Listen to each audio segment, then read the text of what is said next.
जय श्री कृष्णा भक्तों, आज हम इस वीडियो के माध्यम से श्रीमद् भागवत कथा का 10वां भाग सुनाने जा रहे हैं। जय श्री कृष्ण। श्री कृष्ण गोविंद हरे मुरारी, हे नाथ नारायण वासुदेवा। श्री कृष्ण गोविंद हरे मुरारी, हे नाथ नारायण वासुदेवा। हे नाथ नारायण वासुदेवा, हे नाथ नारायण वासुदेवा। श्री कृष्ण गोविंद हरे मुरारी, हे नाथ नारायण वासुदेवा। बोले श्री कृष्णचंद्र भगवान की जय। श्री विदुर जी महाराज ने भी हरिद्वार में गंगा जी के किनारे सुख से बैठे श्री मैत्रेय जी के पास जाकर पूछा, सुखाय कर्माणि करोति लोको नैतै सुखम वान्य दुपारमं वा। विंदेत भयस्तत एव दुखम यदत्र युक्त भगवान वे वदिन्नः। हे प्रभो, इस संसार में सब सुख के लिए कर्म करते हैं, लेकिन सुख तो आते नहीं, उल्टा दुख ही मिलता है। कृपया आप बताइए कि किस ज्ञान के सहारे संसार में क्या किया जाए। भगवान सृष्टि का सृजन, पालन और संहार करते हैं और पुरुषों की सामर्थ्य से बाहर के अलौकिक काम करते हैं। मैत्रेय जी कहने लगे, हे विदुर जी, भगवान ने अपनी शक्ति से प्रपंच की रचना की, इसे माया कहते हैं। इसी माया द्वारा पंच तत्वादिक सृष्टि हुई है। 5 तत्व 10 इंद्रियां है सर्वत्र समान। देह सदा जल रूप है, वो ही चेतन जान। माया का स्वरूप व विस्तार क्या है? मैं अर मोर तोरते माया, जय बस कीन है जीव निकाया। गोचर जह लग मन जाई, सो सब माया जो न हूँ भाई। मैत्रेय जी कहने लगे, माया के कारण ही तर्क विरुद्ध होने पर भी जीव को बंधन है। चंद्रमा में कंपन न होने पर भी पानी में होने वाले कंपन से चंद्रमा भी हिलता डुलता दिखाई देता है। उसी प्रकार आत्मा बंधन रहित होने पर भी देहादि गुणों के कारण उसमें भी बंधन दिखाई देता है। भगवान की कृपा और भक्ति से धीरे धीरे यह भ्रम नष्ट होता है। भगवान की कथा सुनने से कष्ट दूर होते हैं। हे विदुर जी, भगवान ने स्वधाम जाते समय मुझसे आपको उपदेश करने को कहा था। आप प्रजा के नियामक भगवान यम ही हैं। आपको मांडव्य ऋषि का श्राप लगा था, इससे आपको यह शरीर मिला। अब मैं आपको भागवत पुराण सुनाता हूँ, सुनिए। मैत्रेय जी कहने लगे, उदाप्लुतं विश्वमिदं तदासीद यन्निद्रया मिलितिं दृढ़। जब यह विश्व जलमग्न था, तब अकेले भगवान नारायण शेष पर्यंक पर सोए हुए थे। सारा विश्व सूक्ष्म रूप से उनमें लीन था। 1000 चतुर्युग बीतने पर, काल द्वारा जगाने पर भगवान की दृष्टि उन सूक्ष्म अर्थों पर पड़ने के कारण जो अति सूक्ष्म अर्थ उनके अंदर मौजूद था, वह रजोगुण विद्ध होकर उनकी नाभि देश से एक पदम प्रकट हुआ। उस लोक पदम में से वेद में ब्रह्मा प्रकट हुए। जब उन्होंने चारों तरफ देखा तो उनके 4 मुख हो गए। वे सोचने लगे, मैं कौन हूँ, कहाँ से आया हूँ, यह पदम कहाँ से आया है, इसके मूल में जरूर कुछ होगा। ऐसा सोच करके वो पदम नाल के छिद्र से नीचे जाने लगे। जब 100 वर्ष बाद भी उनको अंधकार के सिवाय और कुछ भी दिखाई नहीं दिया, तो पुनः वापस आकर पदम पर बैठ गए। जल में से आवाज़ आई कि कै से 16वें और 21वें वर्ण यानी तप करो।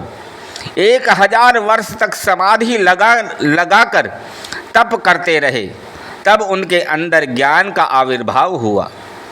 उन्होंने अपने ही अंदर नील मेघ सदृश अनेक आभूषण पहने, पीतांबर धारण किए। मृणाल गौर शेष के शरीर पर वह प्रधान पुरुष सोया हुआ था।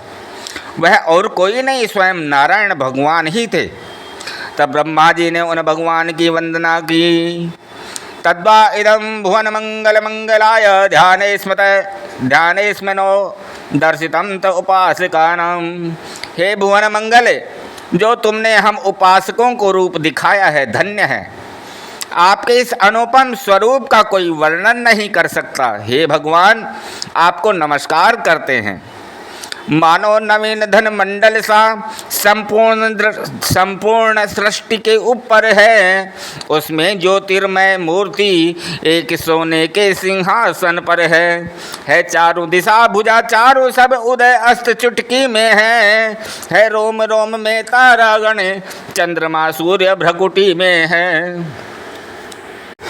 यस्यावतार गुण कर्म विडंबनानि नामानि ये सुविगमे विवसा गृह्णन्ति, तेनैक जन्मं शलं सहस्रैव हित्वा संयात्य पाव्रतमृतं तमं प्रपद्ये। ब्रह्मा जी कहने लगे, हे प्रभो, जो लोग प्राण छोड़ते समय में भी विवशतावश आपके गुण कर्म लीलावतार से संबंधित नामों का उच्चारण करते हैं, वे अनेक जन्मों के पापों को नष्ट कर निरावरण कर उस ब्रह्म को पर्याप्त होते हैं। ऐसे जन्म मरण रहित आपकी जय हो। मैं आपकी शरण में हूँ, हे कृपा सिंधु दयानिधि, आपकी जय हो। भगवान बोले, मैं आपसे प्रसन्न हूँ। आप तपस्या के द्वारा सारे लोगों को अपने में ही देखेंगे। मेरी कृपा से आप प्रजा उत्पादन के मोह में फंसोगे नहीं। भगवान कहने लगे, मावेद गर्भ गास्तंद्रिम सर्ग उद्दत ममाह वह तन्मया पादितम हग्रे यन्मा प्रार्थयते भवान। हे वेद गर्भ, तुमने जो ज्ञान की प्रार्थना की थी वह तुमको मिल गया है। अब आप आलस्य त्याग करके सृष्टि का उद्योग करो। ब्रह्मा जी से ऐसा कहकर नारायण भगवान अंतर्हित हो गए। असार संसार नहीं चाहिए, अंतर्हित हो गए। बोले श्री कृष्णचंद्र भगवान की जय। मैत्रेय जी कहने लगे, नव सर्गों का वर्णन बताने लगे। विरंचोपि तथा चक्रे दिव्यम वर्ष शतम तपः आत्मन्यात्मनमावेश्य यदाय भगवान जह। भगवान के कथनानुसार ब्रह्मा जी ने 100 वर्ष तक तप किया। विषयों का रूपांतर काल क्या है? काल विषयों का रूपांतर ही काल है। काल अखंड है। जैसे कुम्हार मिट्टी से बहुत से खिलौने बनाता है और अंत में वह खिलौने मिट्टी में ही बदल जाते हैं। काल को भगवान ने अपनी लीला से ही उत्पन्न किया है। अब 10 सर्ग वर्णन सुनिए। प्राकृतिक सृष्टि, प्रकृति के गुण वैषम्य से जो सृष्टि हुई उसका वर्णन 10 सर्गों में है।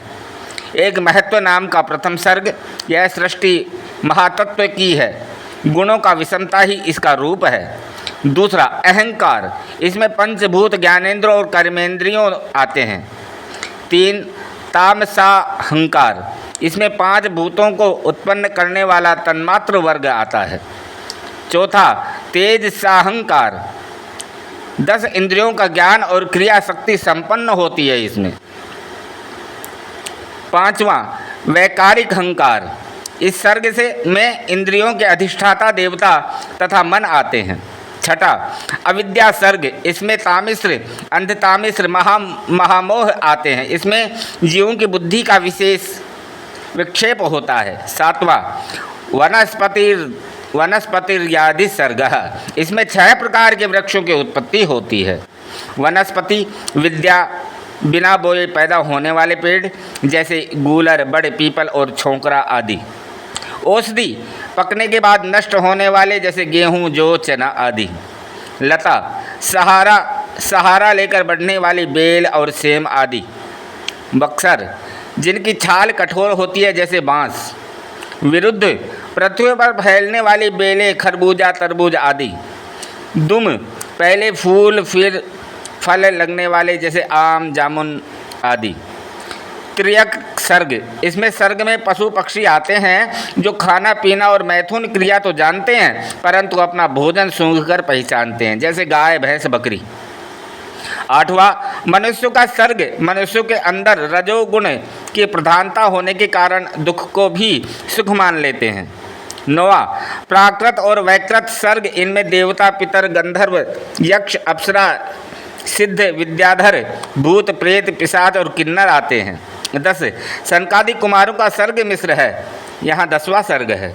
मैत्रेय कहते हैं, मैत्रेय जी कहने लगे, सकाल परमाणु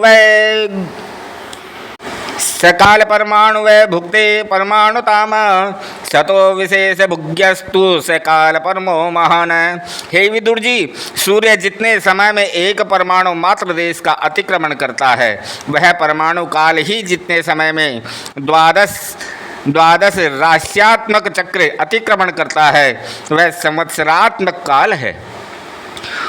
2 परमाणुओं का एक अणु, 2 अणुओं का एक त्रिश्रेणु, 3 त्रिश्रेणु एक त्रुटि, 100 त्रुटि का एक वेद, 3 वेद का एक लव और 3 लव का एक निमिष और 3 निमिष का एक क्षण और 5 क्षण का 4 प्रहर, 1 काष्ठा, 10 काष्ठा, 1 लघु, 15 लघु, 1 नाडिका, 6 या 7 नाडिका, 1 प्रहर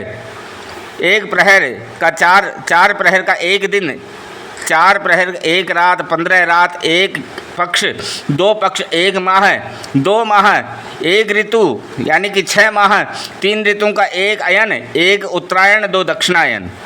ये देवताओं के रात दिन होते हैं। इस प्रकार ग्रह नक्षत्र व ताराओं के बीच में कालात्मक सूर्य भगवान पूरे चक्र घूमते रहते हैं। युग 4 हैं, 1 कृतयुग, 2 त्रेता युग, 3 द्वापर युग, 4 कलयुग।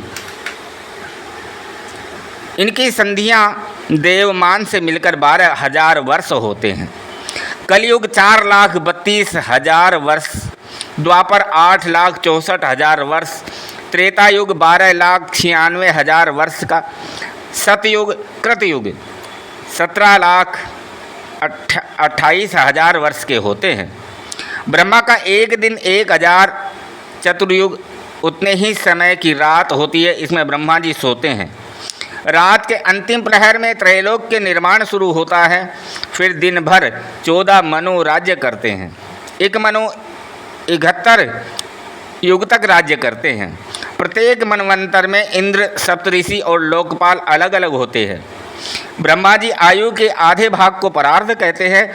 एक परार्ध खत्म हो गया, अब दूसरा परार्ध चल रहा है। इस समय वाराह कल्प चल रहा है, जिसमें आरंभ में वाराह भगवान ने अवतार लिया था।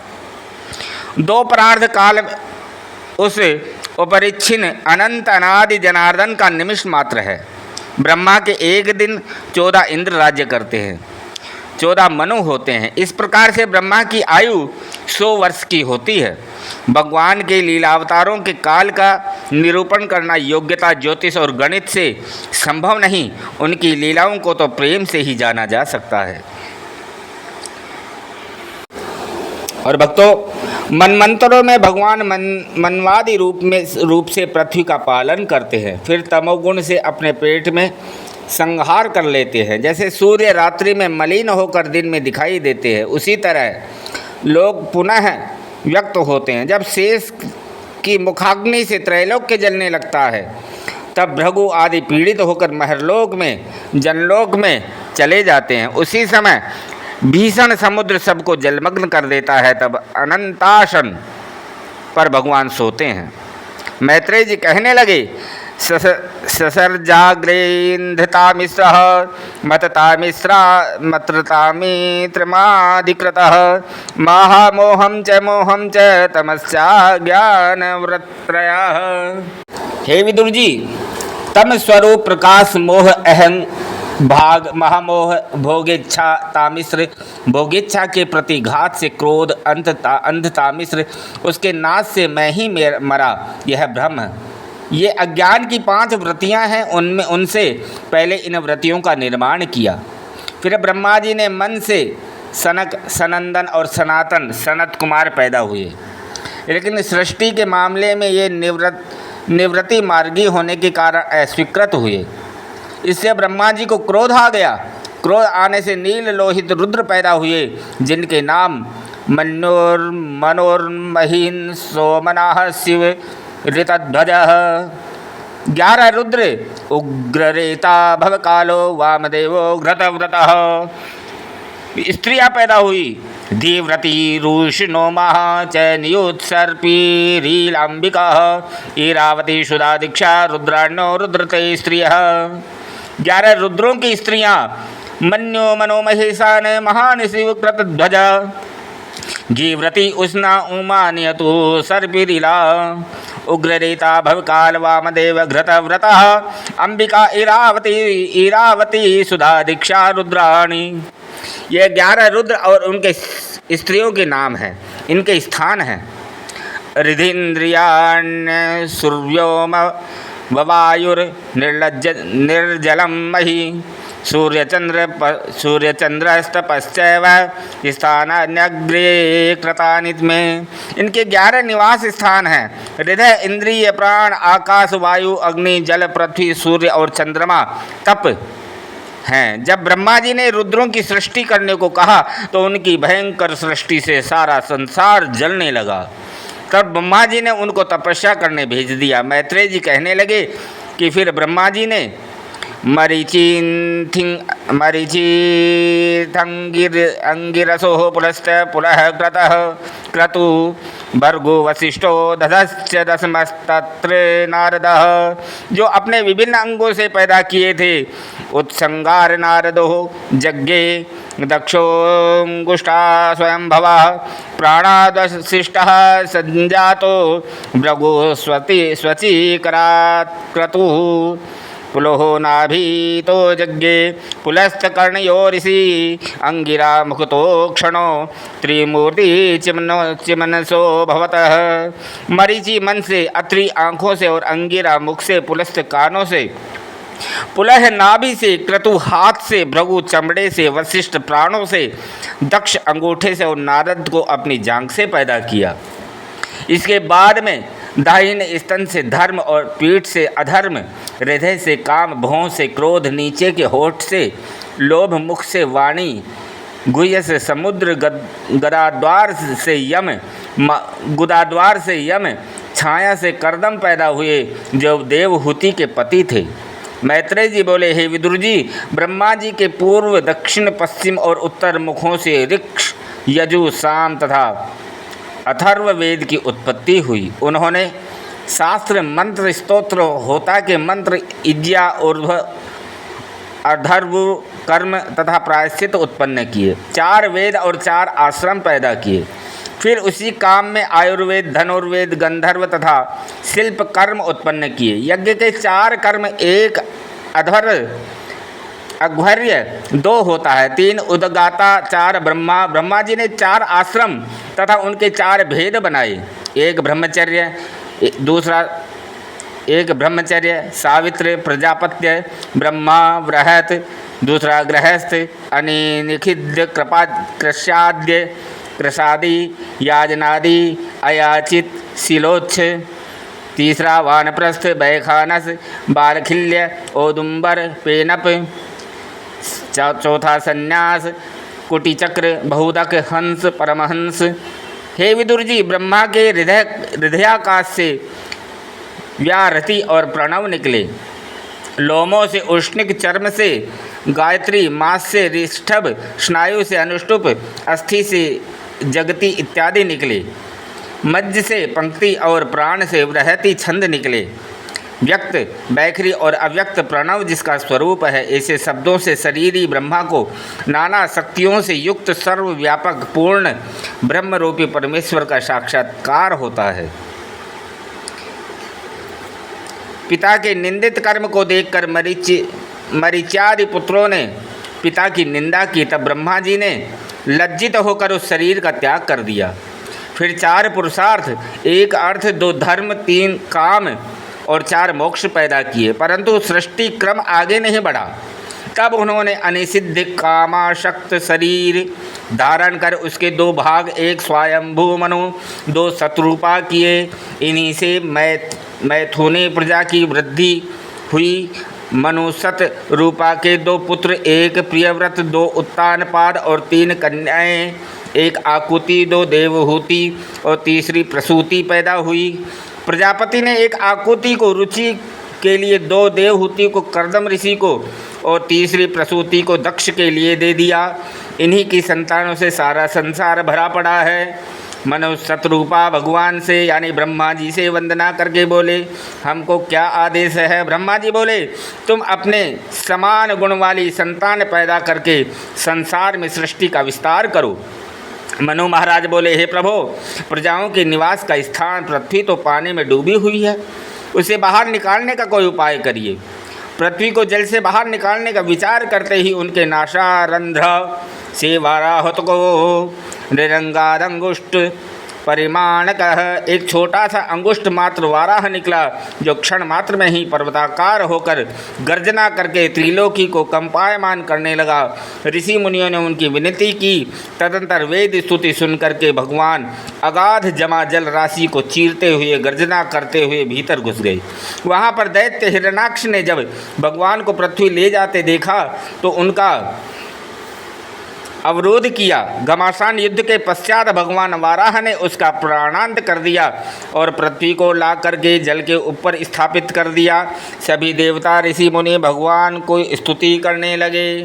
बोलिए श्री कृष्णचंद्र भगवान की जय। श्रीमन्नारायण नारायण नारायण भजमन नारायण नारायण नारायण। सभी देवताओं ने भगवान की स्तुति की।